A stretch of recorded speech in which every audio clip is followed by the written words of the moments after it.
minggu ini kita akan membahas tentang sebenarnya lebih banyak tentang termodinamikanya ya, eee, yang terutama termodinamika yang kaitannya dengan, eee, reaksi kimia khususnya untuk kesetimbangan ya. Nah, sebelumnya kita lihat dulu di sini ada tinjauan umum tentang kinetika ya, walaupun nanti tentang kinetika akan kita bahas lebih detail itu di chapter 2 ya. Di situ kemarin saya sudah jelaskan apa itu kinetika kimia, yaitu ilmu yang mempelajari tentang kecepatan reaksi kimia dan faktor yang mempengaruhi. Di sini kecepatan reaksi kimia diberi notasi R ya dari rate ya. Nah, ada juga yang memberi notasi nu, tapi umumnya itu diberi notasi R. Ya, kalau K malah jarang karena K itu nanti dipakai untuk konstanta kecepatan reaksinya. Jadi kalau di sini yang namanya R ini adalah singkatan dari rate-nya ya, kecepatan. Nah, di sini faktor-faktor yang mempengaruhi itu adalah konsentrasi, temperatur dan tekanan. Ini sesuai dengan faktor-faktor yang mempengaruhi reaksi kimia kan, yang faktor-faktor yang mempengaruhi reaksi kimia itu adalah konsentrasi, temperatur, dan tekanan. Nah, apa yang akan dipelajari pada perkuliahan ini yaitu adalah bagaimana kita mencari bentuk matematik atau hubungan antara kecepatan reaksi dengan konsentrasi atau dengan temperatur atau dengan tekanan dalam bentuk suatu bentuk biasa matematik, persamaan matematik.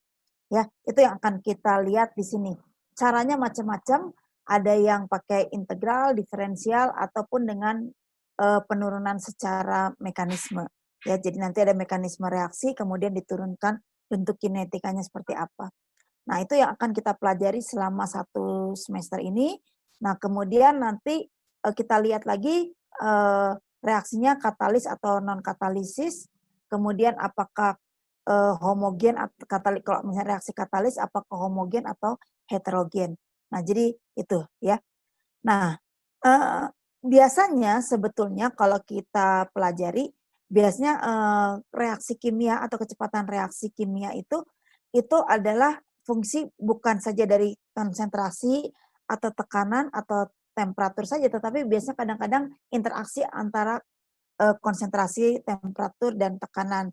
Tapi dalam kuliah sekarang kita hanya melihat satu-satu. Jadi bagaimana pengaruh konsentrasi terhadap kecepatan reaksi, kemudian kita lihat bagaimana pengaruh tekanan terhadap kecepatan reaksi, bagaimana pengaruh temperatur terhadap kecepatan reaksi. Jadi kita lihat satu-satu, tidak menjadi interaksi. Tapi sebetulnya kalau di alam kejadiannya ya interaksi dari ketiga itu atau dari dua di antaranya.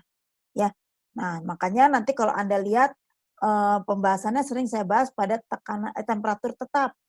Nah, berarti temperatur tidak mempengaruhi karena selama proses temperatur tetap, atau pada tekanan tetap berarti hanya merupakan fungsi konsentrasi saja kecepatan reaksi tersebut ya. Nah, nanti dilihat apa yang tetap itu. Nah, itu adalah kinetika kimia.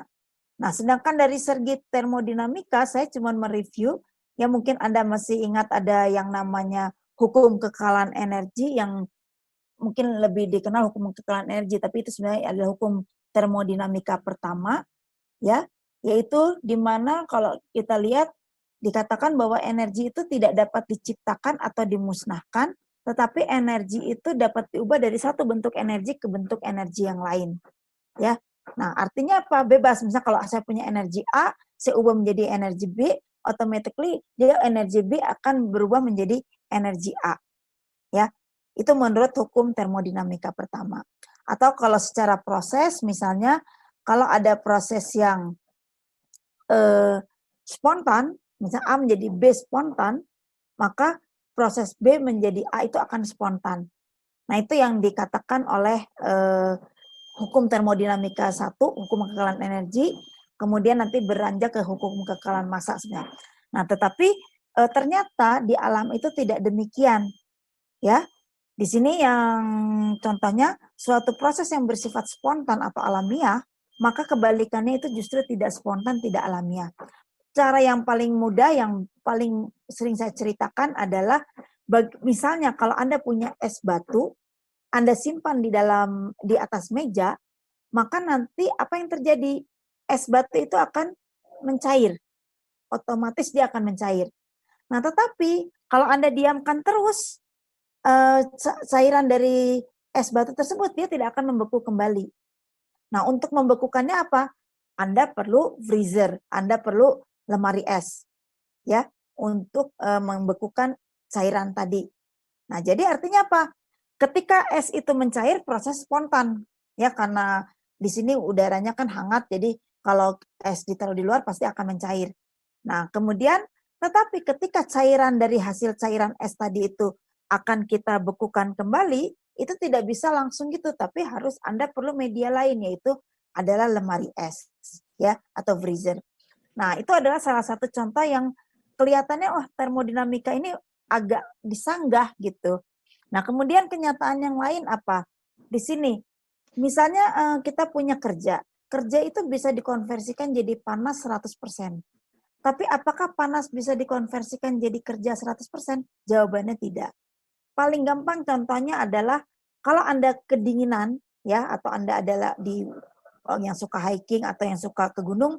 Nah, bisa kalau kedinginan kita menggerak-gerakkan tangan. Nah, jadi menggesek-gesekkan tangan. Gunanya apa? Untuk menimbulkan panas. Jadi artinya kerja kita akan menimbulkan panas. Tetapi apakah panas bisa langsung menggerak-gerakkan tangan kita? Enggak, ya. Jadi untuk untuk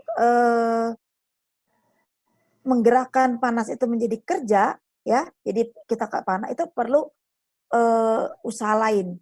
Jadi itu tidak 100%. Nah, oleh karena itu kerja bisa menghasilkan panas, tapi panas tidak bisa langsung menghasilkan kerja 100%. Ya. Nah, itu adalah contoh kedua dari penyimpangan atau ya hukum termodinamika pertama tuh nggak benar-benar 100%. Nah, oleh karena itu ditemukanlah hukum termodinamika kedua yang menyatakan keberlangsungan suatu proses. Nah, di sini hukum termodinamika kedua ini kaitannya sebetulnya dengan entropi dan energi Gibbs sebetulnya. Jadi tergantung sistem Anda tuh apa, apakah tertutup atau terbuka. Nah, kalau misalnya sistemnya tertutup berarti kaitannya ke entropi, kalau sistemnya terbuka dan tekanan tetap, temperatur tetap, larinya adalah ke energi Gibbs, ya. Nah, saya harap Anda masih ingat ya apa itu entropi, ya. Notasinya adalah S, biasanya perubahan entropi jadi delta S. Apa itu energi Gibbs? Biasanya kita pakai G, atau perubahan energi Gibbs kita pakai delta G, ya. Nah, jadi hukum termodinamika 2 muncul itu akibat adanya penyimpangan yang dari hukum termodinamika pertama. Nah, nanti kalau Anda baca-baca di buku termodinamika, sebetulnya ada lagi hukum termodinamika ke-0, ya, ke-1, ke-2, terus ada hukum termodinamika ke-0. Nah, itu berbicara tentang panas. Kenapa jadi ke-0? Karena sebetulnya kita belajar panas dulu, baru belajar hukum kekalahan energi. Ya, kita belajar energi atau panas dulu, baru kita belajar hukum kekalahan energi. Nah, tapi karena hukum termodinamika pertama sudah dikenalkan, maka panas itu disebut dengan hukum termodinamika ke-0. Selain itu ada hukum termodinamika kedua, kemudian berkembang lagi ada hukum termodinamika ketiga dan seterusnya. Silakan Anda baca lagi di buku termodinamika, ya. Nah, tadi saya bicara sistem. Nah, sistem itu kita bisa suatu sistem. Nah, biasanya kita sebagai sistem di sekitar kita sebut atmosfer atau lingkungan. Ya. Nah, antara kita dengan lingkungan bisa terjadi perpindahan panas, bisa terjadi perpindahan massa, ya. Bisa juga tidak terjadi perpindahan apa-apa. Nah, atas dasar jenis-jenis perpindahan itu, maka kita mengenal ada 2 buah sistem secara garis besar, yaitu sistem terbuka dan tertutup. Apa itu sistem terbuka? Kalau sistem terbuka itu perpindahan massa dan energi terjadi dari sistem atau ke sistem, ya, dari sistem ke lingkungan atau ke atmosfer, atau dari atmosfer ke sistemnya. Jadi ada perpindahan massa dan energi. Kalau sistem tertutup itu tidak ada perpindahan energi, yang ada hanya perpindahan massa. Ya. Nah, kemudian ada lagi yang special case, yaitu sistem terisolasi. Itu adalah special case atau kasus khusus dari sistem tertutup, di mana tidak ada perpindahan energi, oke, tapi juga tidak ada perpindahan massa. Itu contohnya kalau suatu alat yang dirancang secara adiabatis, ya, maka itu sistemnya adalah terisolasi, ya. Nah, itu. Jadi kalau secara umum memang hanya ada dua, terbuka dan tertutup. Tetapi kalau kita bicara special case untuk tertutup, ada yang namanya isolasi, di mana tidak ada transfer massa dan energi. Nah, tadi saya bicara tentang keberlangsungan suatu sistem. Nah, kalau sistem itu atau proses itu tidak ada reaksi kimia, ya, keberlangsungan suatu proses maksud saya, tidak ada reaksi kimianya, maka untuk sistem tertutup, keberlangsungan suatu sistemnya dilihat dari entropinya. Kalau sistem terbuka dilihat dari energi Gibbs-nya. Jadi kalau Anda lihat di sini, ya, Anda lihat di sini ada sistem terbuka dan sistem tertutup, ada energi Gibbs, ada energi entropi. Jadi di sini sistem tertutup, kalau prosesnya spontan, maka entropinya positif. Nah, kalau prosesnya itu bolak-balik, ya, dan tercapai keadaan setimbang, maka entropinya sama dengan 0. Nah, sudah barang tentu, kalau misalnya entropinya negatif, berarti proses itu tidak spontan. Jadi tadi waktu proses air yang akan membeku, itu kalau di Indonesia itu jadi tidak spontan. Ya. Nah, kemudian sistem terbuka dengan P dan tekanan tetap. Nah, di sini dilihatnya adalah energi Gibbs-nya. Ya. Energi Gibbs itu kalau dia prosesnya spontan, maka energi Gibbs-nya negatif. Ya, kebalik ya, kalau tadi entropinya positif, kalau ini energi Gibbs-nya negatif. Nah, kalau prosesnya reversible dan mencapai keadaan setimbang, maka energi Gibbs-nya 0.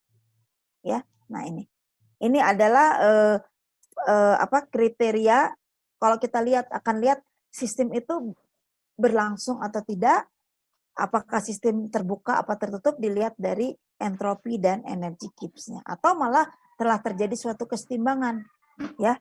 Nah, seperti itu.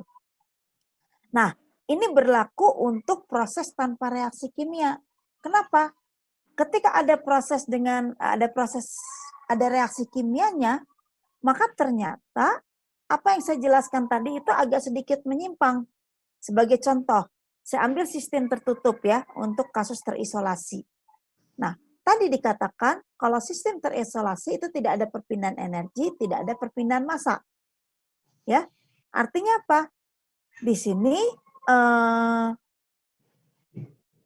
DU-nya 0, perpindahan massanya diwakili dengan volume, ya saya ambil persamaan yang ini, persamaan termodinamika kan ada 4. Nah, saya ambil untuk yang ini, saya pakai yang DU sama dengan TDS min PDV. Nah, kalau sistemnya terisolasi, maka tidak ada perpindahan energi. Energi di sini diwakili dengan energi dalam, DU, sama dengan 0. Tidak ada perpindahan massa diwakili dengan perubahan volume, dV-nya 0. Artinya apa? Kalau DU dan dV-nya 0, maka suku TDS-nya 0 dong. Nah, di sini misalnya temperaturnya ada, maka yang 0 itu adalah DS-nya 0. Nah, harusnya kalau proses tersebut berlangsung untuk kasus tertutup, DS-nya 0. Nah, tetapi ketika ada reaksi atau pencampuran secara difusi, maka DS-nya itu tidak sama dengan 0. Nah, itu penyimpangan pertama. Nah, kemudian yang kedua, kita ambil untuk sistem terbuka.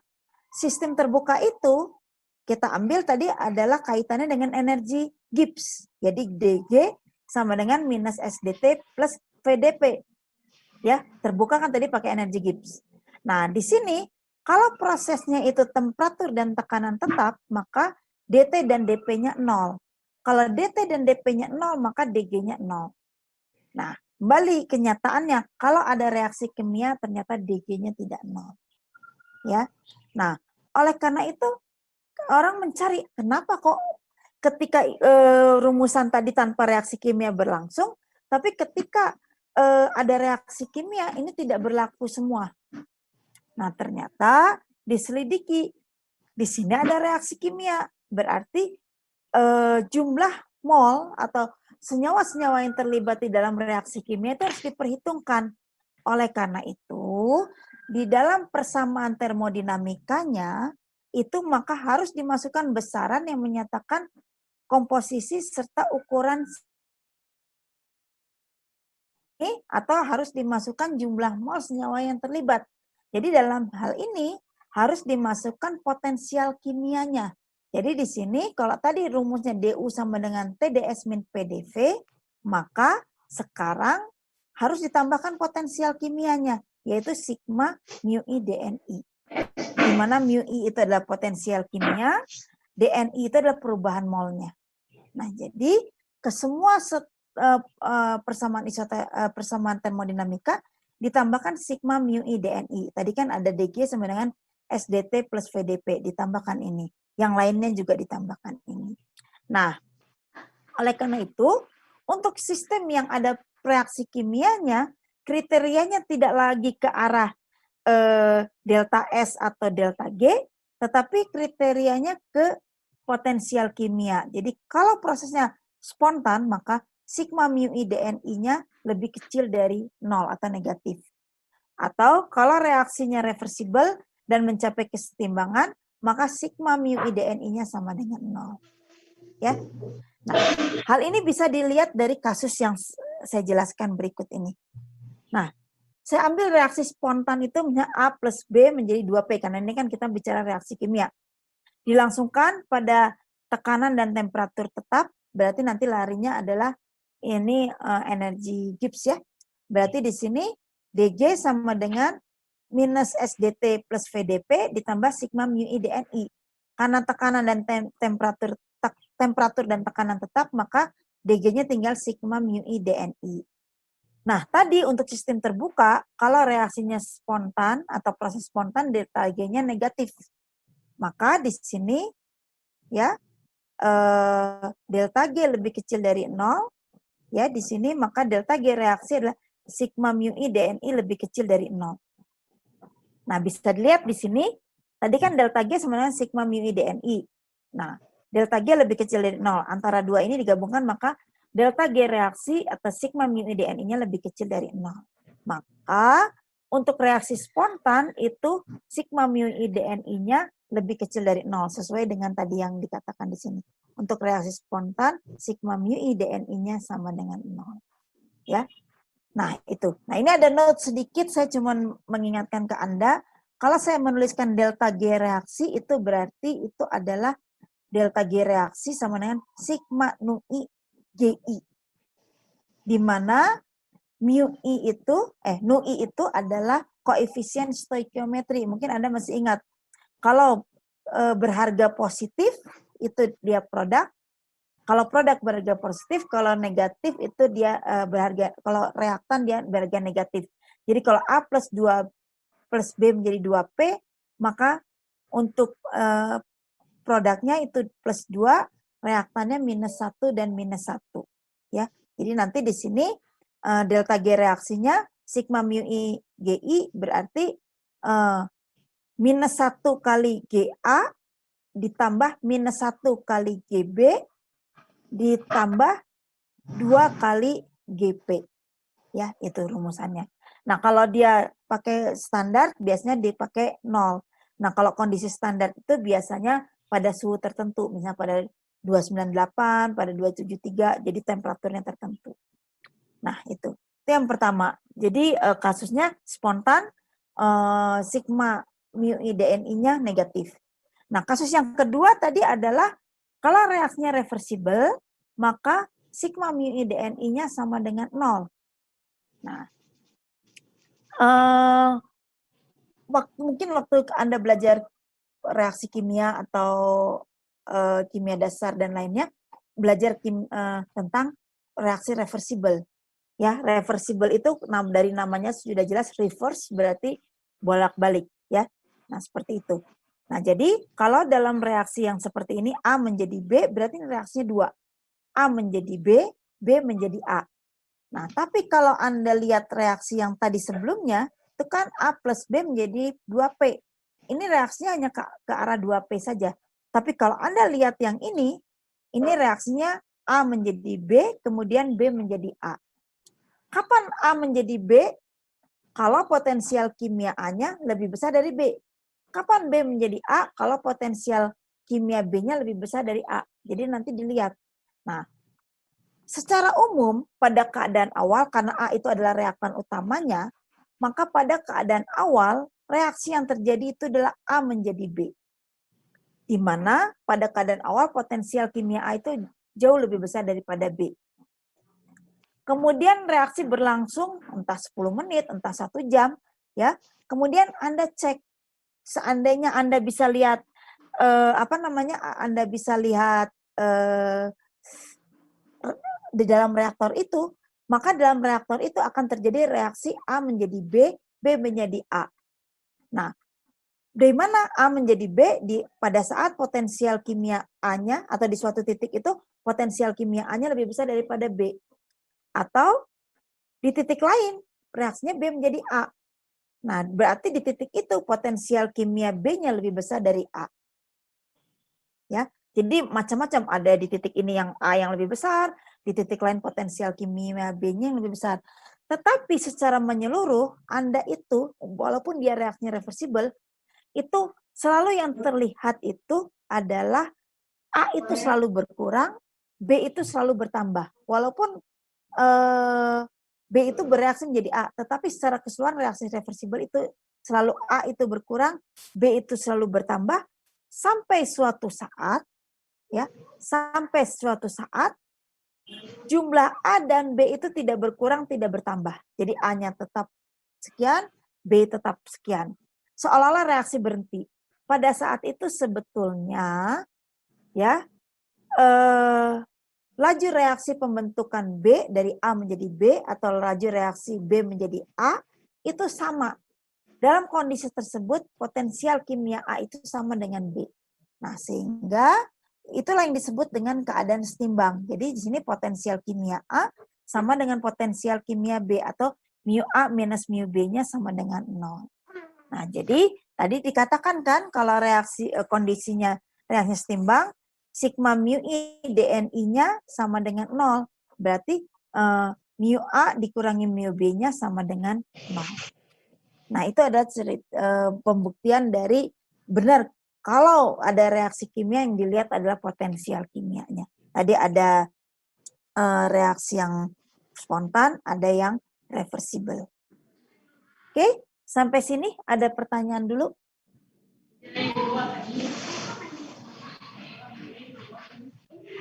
Ada? Kalau tidak ada saya lanjutkan ya. Nah, jadi kita bicara tadi udah reaksi reversible, ada setimbang. Nah, sekarang kita akan bicara termodinamika kaitannya dengan kesetimbangan reaksi kimia. Tadi dikatakan syarat setimbang itu delta G reaksi atau sigma Ni mu I-nya sama dengan 0. Nah, kalau Anda baca lagi di buku termodinamika atau kimia fisik, ya, di sini mu I itu adalah mu I 0 ditambah RT ln AI. Jadi potensial kimia komponen I itu adalah potensial kimia komponen I standarnya ditambah RT ln AI. Jadi R itu adalah tetapan gas ideal, T temperatur, AI itu adalah aktivitas atau keaktifan molekul I. Nah, kalau ini disusun ulang ini menjadi mu I minus mu 0 atau mu I minus mu 0-nya adalah RT ln AI. Nah, kalau kita pakai standar, berarti di sini delta G0-nya itu akan sama dengan sigma Ni mu I 0. Berarti delta G minus delta G0 itu akan sama dengan sigma Ni mu I dikurangi sigma Ni mu I 0. Maka di sini dikeluarkan sigma Ni-nya menjadi mu dikali dengan mu I mu I 0. Nah, mu I mu I 0 ini tidak lain adalah RT ln AI di atas ini. Maka di sini bisa ditulis delta G minus delta G0 itu sama dengan sigma Ni, tadi yang ini RT ln AI, atau secara matematik bisa ditulis RT ln PI AI pangkat Ni. Nah, PI ini adalah perkalian bilangan berpangkat. Kalau sigma itu kan penjumlahan bilangan penjumlahan ya. Kalau di sini PI itu adalah perkalian bilangan berpangkat ya. Jadi hati-hati.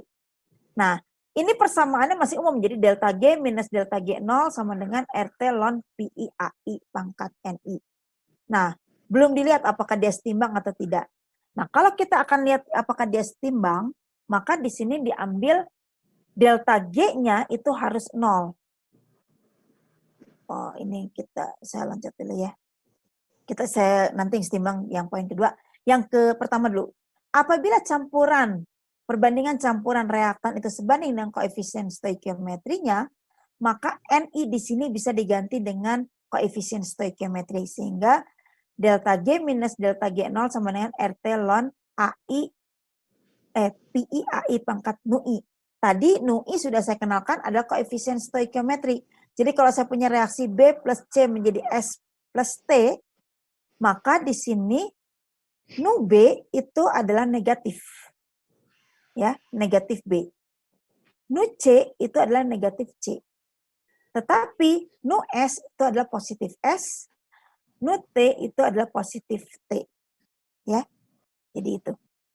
Nah, sekarang kita kembali di sini. Tadi kan dikatakan delta G minus delta G0-nya ada RT ln PI AI pangkat NUI. Jadi di sini RT ln, nah sekarang berarti AB pangkat minus B dikali AC pangkat minus C dikali AS pangkat S dikali AT pangkat T. Secara matematik karena minus B bisa ditulis jadi AB pangkat B sepernya ya, AC pangkat C di bawahnya. Ya, nah ini. Nanti A itu bisa diganti tergantung apakah Anda pakai tekanan parsial, atau pakai konsentrasi, atau pakai fraksi mol, dan seterusnya. Nah ini adalah yang pertama, pendekatan pertama. Pendekatan yang kedua adalah misalnya kalau kondisinya setimbang. Nah kalau kondisinya setimbang berarti delta G yang tadi di sini ini jadi 0. Maka persamaannya menjadi minus delta G0 RT sama dengan RT ln PI AI pangkat NI. Nah, ininya 0, maka ini menjadi delta G 0 sama dengan minus RT ln KA. Ya. Nah, KA-nya sama dengan eksponen minus delta G 0 per RT. Nah, ini KA itu apa? KA itu adalah konstanta kesetimbangan reaksi pada temperatur tertentu. Kalau KA ini berdasarkan aktivitas. Nanti bisa KP berdasarkan tekanan parsial. Bisa KY berdasarkan fraksi mol. Nah, kalau Anda lihat persamaan ini adalah persamaan KA, persamaan yang menyatakan KA sebagai fungsi temperatur. Nah, jadi hati-hati kalau pakai persamaan ini, lihat delta G0-nya pada suhu berapa. Kalau 298, maka T yang di sini harus 298, maka KA di sini juga harus 298. KA di sini adalah KA konstanta kesetimbangan berdasarkan aktivitas pada temperatur 298. Kalau misalnya di 273, berarti KA-nya adalah di 273. Ya, seperti itu. Oke.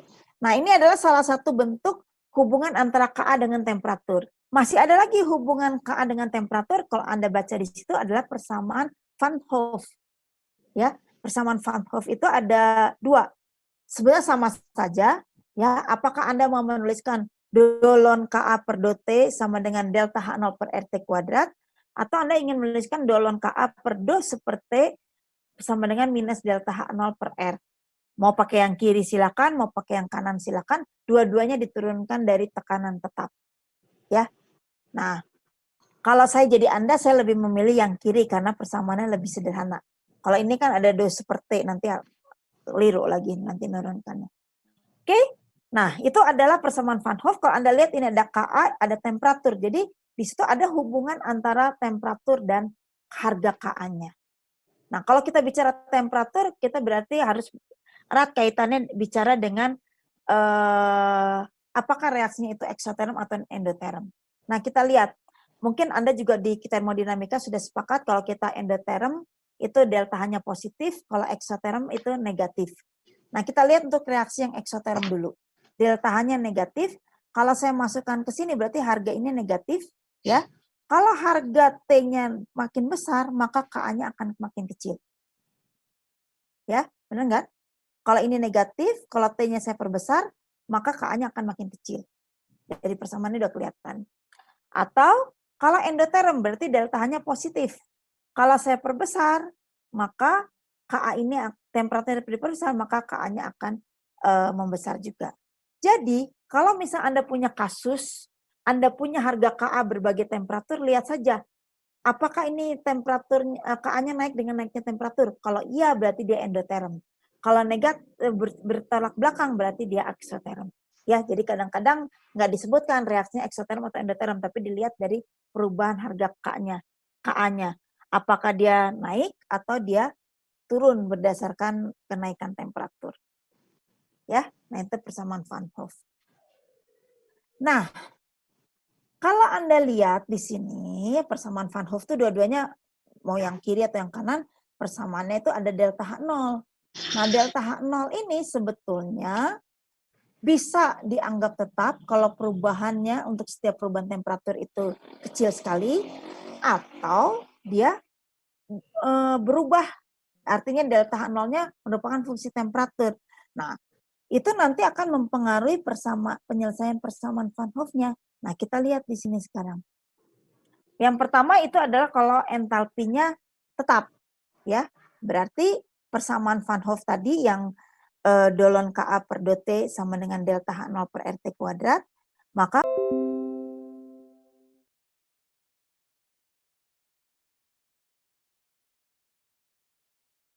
delta BT itu adalah setengah T kuadrat, ya. Delta B per 2T kuadrat, dan seterusnya. Ya, nah ini adalah hasilnya. Karena ini adalah integral tak tentu, maka ada tetapan integrasi di sini delta H0 ini. Oke? Ini belum selesai, ini baru entalpi. Nah, padahal yang kita akan lihat tadi adalah sebetulnya Ka-nya. Ya, jadi entalpi ini harus diintegral sekali lagi. Entalpinya ini dimasukkan ke sini dapat ini. Nah, ini diintegralkan sehingga dapat di sini suatu persamaan lagi, muncul lagi integral yang kedua karena memang dia integral tadi. Oke, sampai sini ada pertanyaan?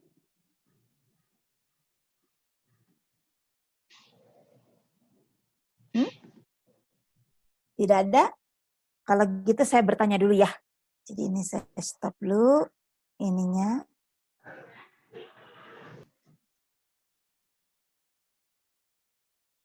Nih ya. Silahkan ini apa namanya, ini tanggal berapa sekarang? 23 ya. Silahkan Anda kerjakan ini ya. Nah, nanti saatnya dikumpulkan juga, gitu. Silakan Anda kerjakan dulu.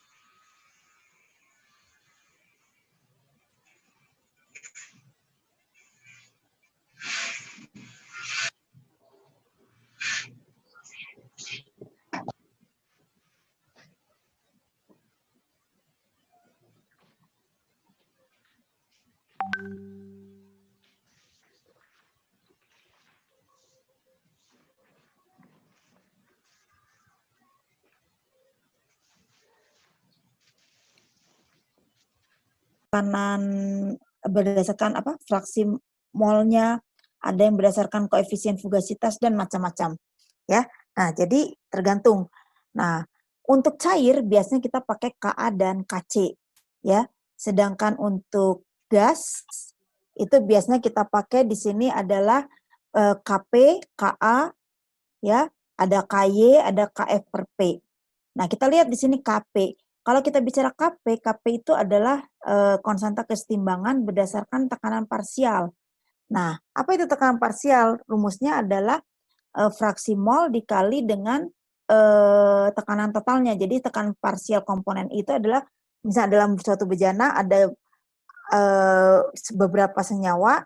Nah, kalau kita bicara PI berarti tekanan komponen I terhadap tekanan totalnya, ya. Jadi seperti itu. Jadi kalau kita bicara Kp itu adalah tekanan konstanta kesetimbangan berdasarkan tekanan parsial, maka itu tekanan parsial itu adalah PI sama dengan YI dikali PT, ya.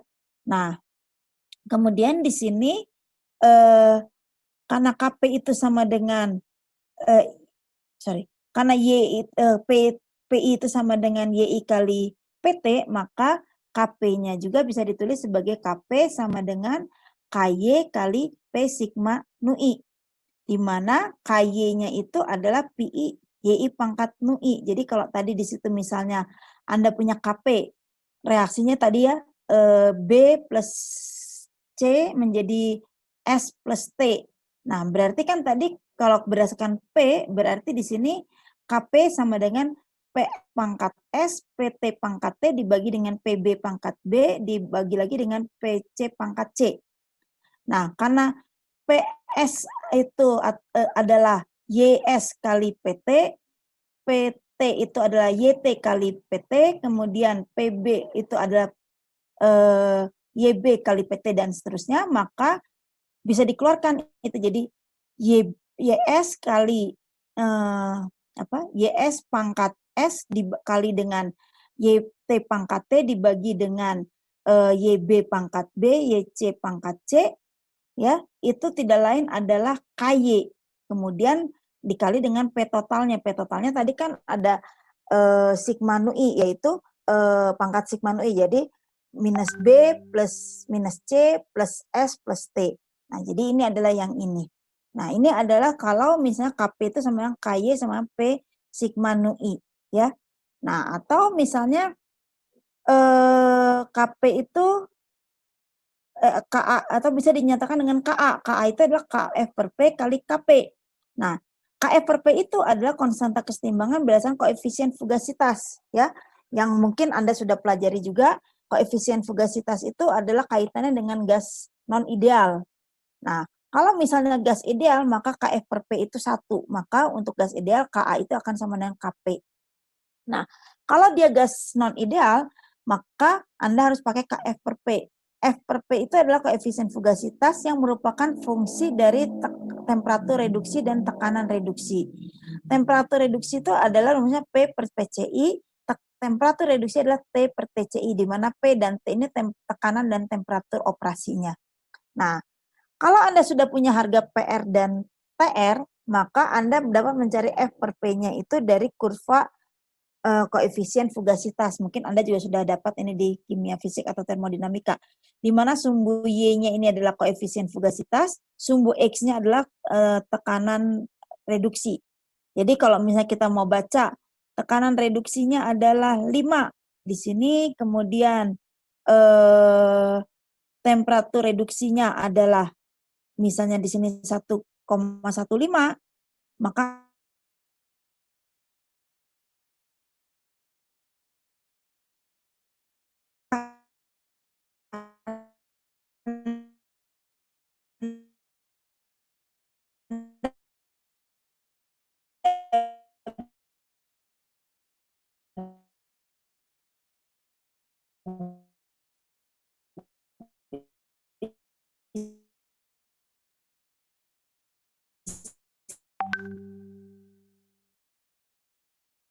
fugasitasnya sekitar 0. Jadi Anda baca dulu, kenapa berlaku untuk semua zat? Karena tadi ini kan berdasarkan fungsi tekanan dan temperatur reduksi. Sedangkan tekanan dan temperatur reduksi kalau persamaan yang tadi,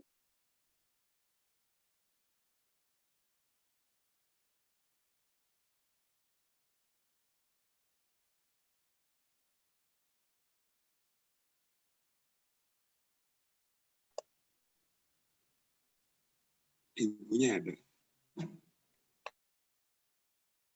maaf tadi ada telepon jadi putus. Oke, saya lanjutkan.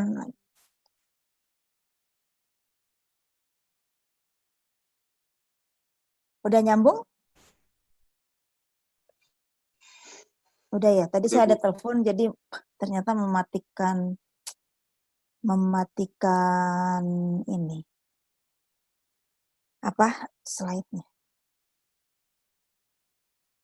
Oke, saya ulang lagi ya. Tadi jadi saya kembali lagi tadi ya, koefisien fugasitas itu adalah merupakan fungsi dari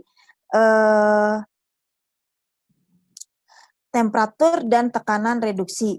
Nah, temperatur dan tekanan reduksi ini itu merupakan fungsi dari temperatur dan tekanan kritiknya. Kalau Anda masih ingat di sini ada PR sama dengan P per PCI, TR sama dengan T per TCI, di mana P dan T ini adalah tekanan operasi. Nah, kalau Anda sudah punya PR dan TR, maka koefisien fugasitasnya bisa dicari dari grafik yang tadi saya tunjukkan.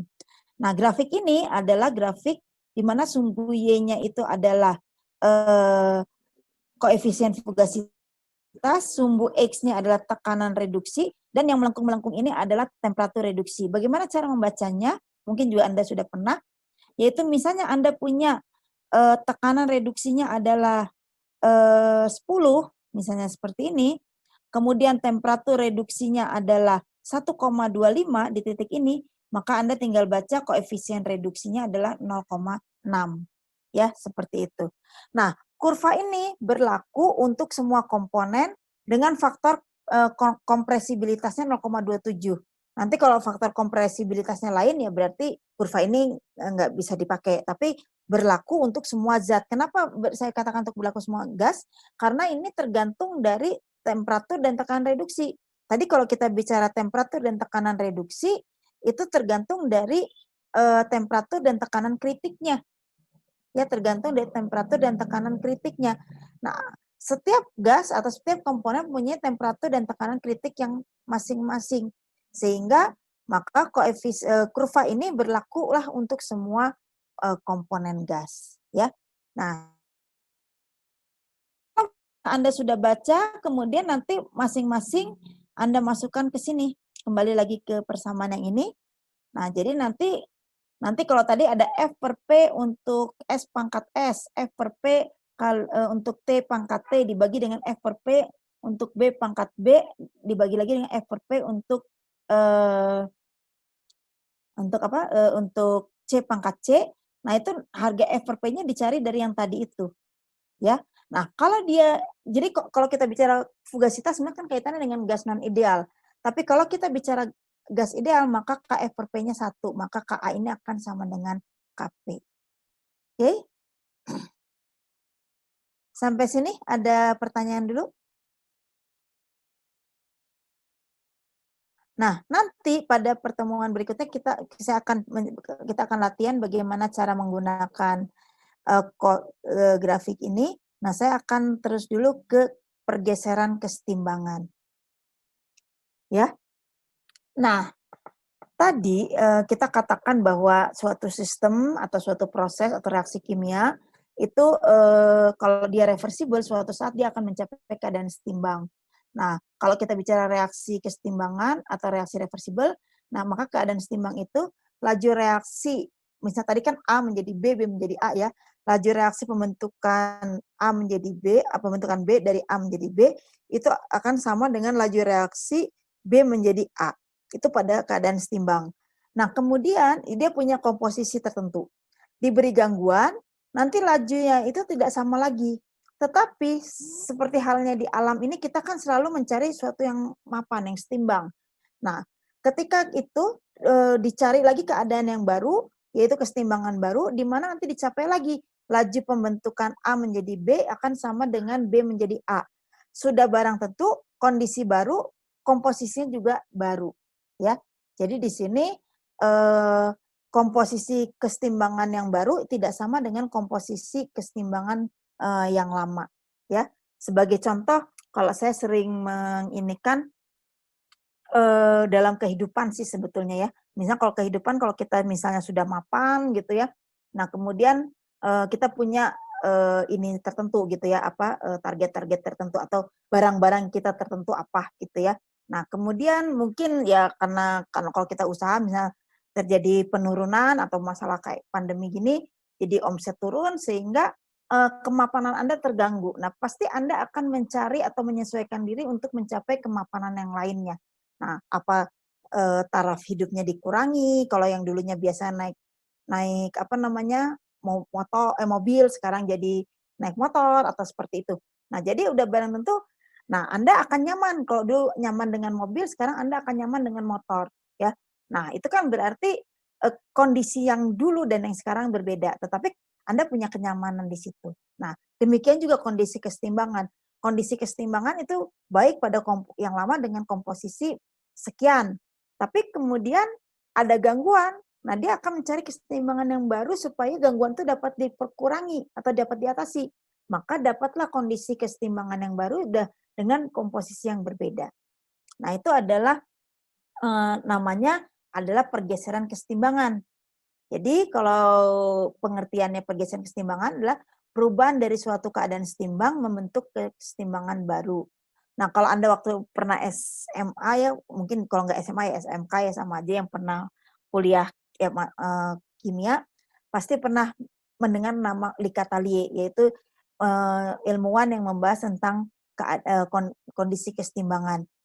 Beliau mengatakan bahwa jika suatu sistem yang berada dalam keadaan setimbang, jika kemudian beberapa faktor dari keadaan setimbang itu diganggu, maka kesetimbangan akan bergeser menurut ke arah yang mengurangi efek gangguan tersebut. Ya, nah itu. Jadi artinya apa? Kayak tadi, misalnya ada ada komponen yang diambil, maka dia akan berusaha untuk menggantikan komponen yang diambil tadi. Ya, jadi itu. Nah, gangguannya bisa berupa apa saja, macam-macam. Sebagai contoh di sini kita bisa lihat gangguannya berupa perubahan tekanan atau volume yang nantinya berdampak pada perubahan konsentrasi kalau suatu reaksi kan. Saya ambil reaksi yang paling populer lah di teknik kimia, yaitu pembuatan amoniak. Bukan paling, salah satu yang populer lah. Yaitu N2 ditambah 3H2 menjadi 2NH3, ini fasenya gas.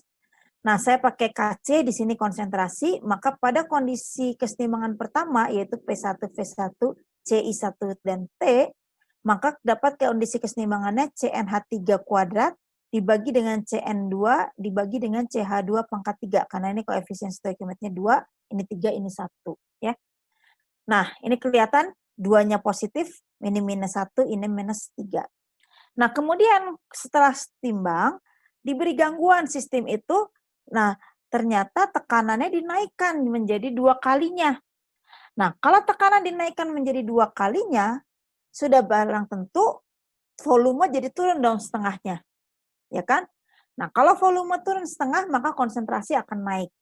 Ya kan? Seperti itu. Nah, jadi kalau tekanannya naik 2 kali, volume turun setengah, konsentrasi akan naik 2 kali. Nah, dicapailah keseimbangan baru yaitu pada kondisi kedua P2V2Ci2 yaitu konsentrasinya menjadi 2 kali dari yang C1. Jadi 2CnH3 kuadrat dibagi dengan 2Cn2 dibagi dengan 2CH2 pangkat 3. 2-nya dikeluarkan semuanya menjadi 2 pangkat 2 per 2 kali 2 pangkat 3 dan seterusnya. Nah, ini adalah menjadi 1/4. Nah, CnH3 pangkat 3 dibagi Cn2 dibagi CH2 pangkat 3 ini tidak lain adalah Kc1. Nah, kalau Anda bandingkan berarti Kc2 itu 1/4 kali dari Kc1. Jadi lebih kecil. Nah, kalau Anda lihat di sini kondisi keseimbangan temperaturnya tetap. Tadi waktu saya bicara pengaruh temperatur terhadap konsentrasi keseimbangan, jadi konsentrasi keseimbangan itu dipengaruhi oleh temperatur. Nah, karena temperatur tetap harusnya harga K-nya sama. Nah, bagaimana agar Kc2 itu sama dengan Kc1? Berarti suku yang ini CnH3 kuadrat per Cn2 per CH2 pangkat 3 harus diperbesar. Ya. Jadi saya ke sini, agar Kc2 sama dengan Kc1, maka suku ini harus diperbesar. Nah, memperbesarnya gimana? Yaitu dengan menaikkan konsentrasi NH3 atau menurunkan konsentrasi N2 dan H2.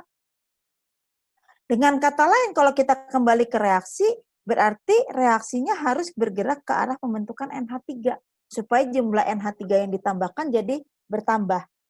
Ya, seperti itu. Jadi, nah ini kasusnya. Hal yang sama juga kalau misalnya tekanannya diperkecil. Kalau tekanannya diperkecil, kalau ya Kc1-nya tetap sama, tetapi tekanan diperkecil setengah, maka volume akan meningkat 2 kali lipatnya, konsentrasi akan diperkecil. Maka sama dengan cara yang sama tadi. Nah, di sini Kc2-nya adalah 4 kali dari Kc1. Nah ya, Kc2-nya 4 kali dari Kc1, pada Kc2 sama dengan Kc1. Berarti suku yang ini harus diperkecil. Nah, suku ini diperkecil bagaimana? Yaitu dengan memperkecil NH3 atau memperbesar N2 dan H2-nya. Artinya apa? Berarti kesetimbangannya bergeser ke penguraian NH3. Ya. Nah, seperti itu. Nah, itu adalah tadi. Jadi karena tadi konsentrasi NH3-nya bertambah ya, atau tadi di sini berkurang kalau yang ini ya, jadi itu konsentrasinya jadi berkurang ya, jadi 0,5. Nah, tapi mengakibatkan konsentrasi kesetimbangannya meningkat. Nah, karena konsentrasi kesetimbangan tidak boleh berubah karena temperatur tetap, maka terjadi pergeseran kesetimbangan.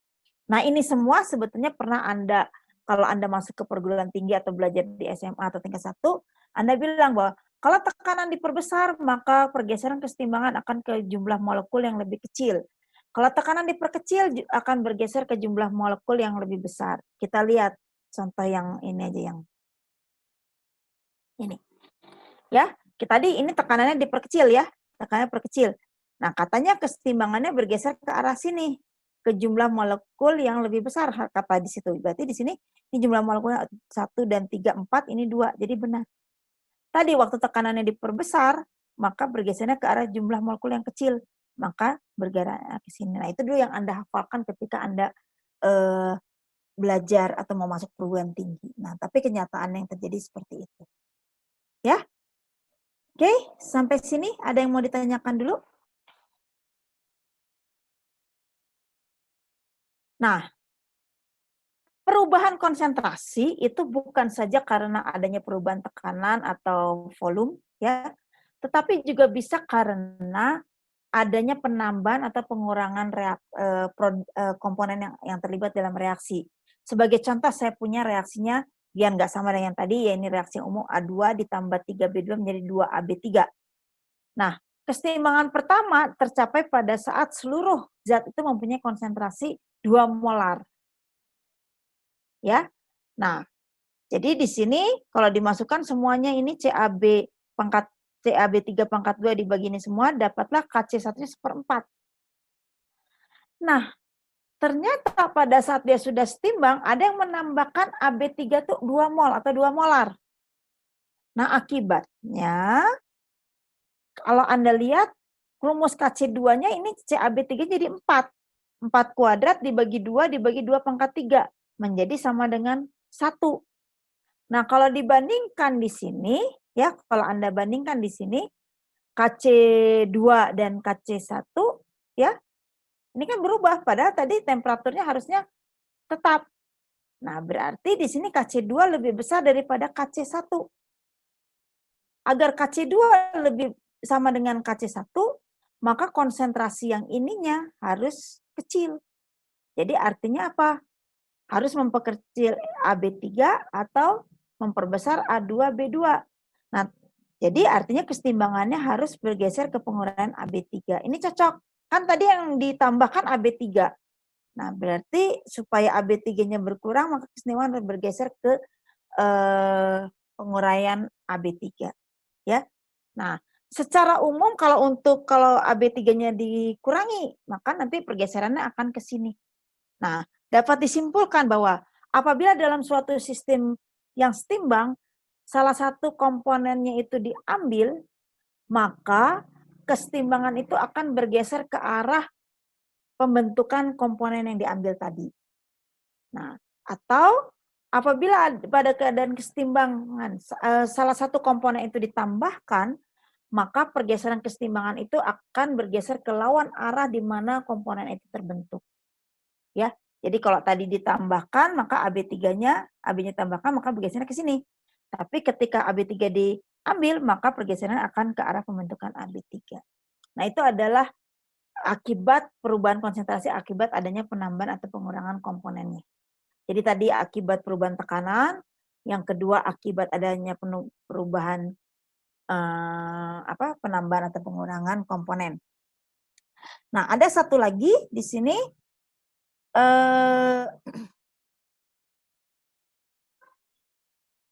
ada satu lagi tadi adalah gangguannya berupa perubahan panas.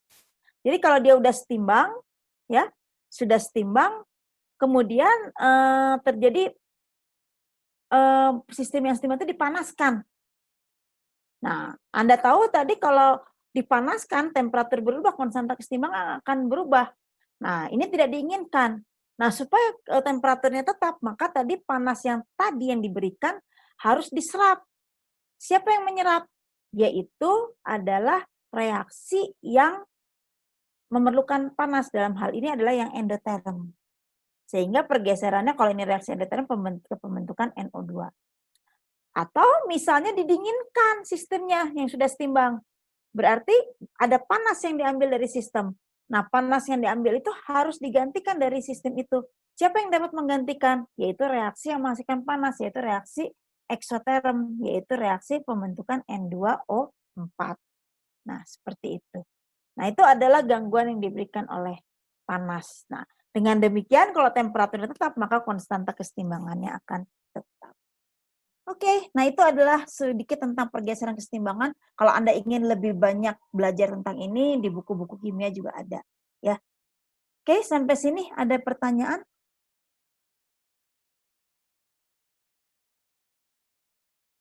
Nah, harusnya Anda sudah selesai ya memasukkan pekerjaan Anda. Ya, tadi jam 12:10. Nah, saya cerita sedikit, ini adalah salah satu jenis jenis kuis kecil saya. Ya, waktu di awal kuliah saya pernah mengatakan bahwa ada kuis besar dan kuis kecil. Nah, kalau kuis kecil itu anytime kapan saya mau, saya lagi ngajar di tengah-tengah kayak tadi saya kuliah, terus saya kasih kuis, biasanya tidak lama ya, tadi paling lama tuh 30 menit kayak tadi. Nah, kalau dulu kan langsung dikumpulkan di kelas, nah kalau sekarang saya minta Anda mengumpulkan di email yang sudah saya berikan tadi. Coba saya cek dulu sudah berapa orang yang masuk. Ya.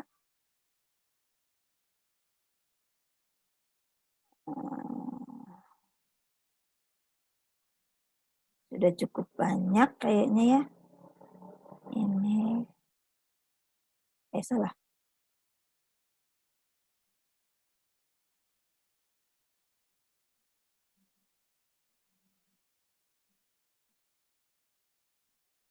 Ini 1, 2.